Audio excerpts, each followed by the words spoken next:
ప్రతిపక్షాలను అణచివేసే విధంగా ఇవాళ వ్యవహారం జరుగుతూ ఉన్నది.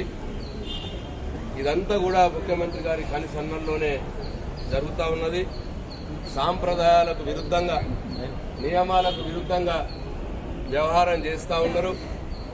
స్వయాన ముఖ్యమంత్రి గారే సభ లోపల ముఖ్యమంత్రి సీట్లో కూర్చొని ఇష్టం వచ్చినట్టు రోజు సభలో 4 వంగ మాటలు మాట్లాడాలి, లేకపోతే పరసజాలంతో పుట్టాలి, ఇదే పనిగా పెట్టుకొని ఇవాళ ఆయన వ్యవహారం చేస్తూ ఉన్నారు. ఈరోజు కూడా మాజీ ముఖ్యమంత్రి గారిని, కేసీఆర్ గారిని మేము అనరానటువంటి భాష ఉపయోగించి ఇవాళ తిట్టడం జరిగింది. దానికి నిరసనగా మరి మాకు మైక్ ఇవ్వండి అని చెప్పి స్పీకర్ గారిని అడిగాం. మా సభ్యుడు, డిసిగ్నేటెడ్ సభ్యుడు, చర్చ మీద మాట్లాడుతున్న సభ్యుడు కడియం శ్రీహరి గారు ఉన్నారు, వారికి ఇవ్వలేదు.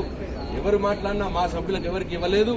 కాకపోగా డిసిగ్నేటెడ్ సభ్యులు కాకుండా ఉన్నటువంటి 4-5 మంది కాంగ్రెస్ శాసనసభ్యులకు అవకాశం ఇచ్చి మళ్లీ వారితో మళ్లీ తిట్టిపిచ్చే కార్యక్రమం పెడతా ఉన్నారు.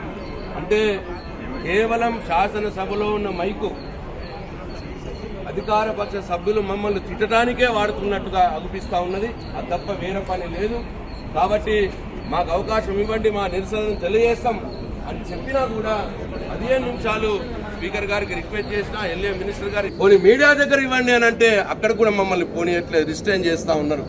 అనాధికార్యంగా, అంటే ఏది రాతపూర్వకమైన ఉత్తర్వులు లేకుండానే మమ్మల్ని ఆపే ప్రయత్నం చేస్తూ ఉన్నారు.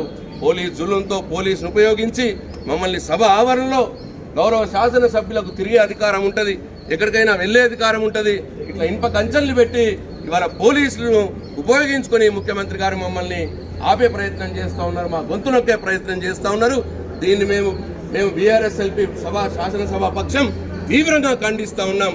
ఈ అప్రజాస్వామికమైన చర్యలను ముఖ్యమంత్రి గారు మానుకోవాలి, లేకపోతే తెలంగాణ సమాజం గమనిస్తూ ఉన్నది. వారికి తగిన బుద్ధి చెప్పే రోజులు దగ్గరలోనే ఉన్నాయని చెప్పి ముఖ్యమంత్రి గారిని తీవ్రంగా హెచ్చరిస్తున్నాను. జై తెలంగాణ. వీడియో పాయింట్ కూడా ఇక్కడ కూడా ఆపుతారా మీరు? ఫోన్లు కూడా వాడకూడదా? ఇది కూడా ఇచ్చిన రూలింగ్ ఏమైనా? మీడియా పాయింట్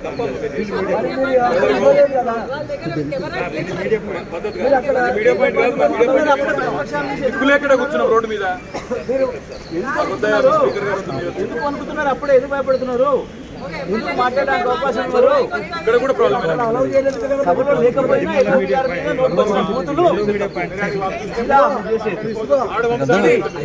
ప్రజాపాలన, మీరు చెప్పిన ప్రజాస్వామ్యం, ఇందిరమ్మ రాజ్యం మొదలు పెట్టిండ్రు, చీకటి రాజ్యం మొదలు పెట్టిండ్రు.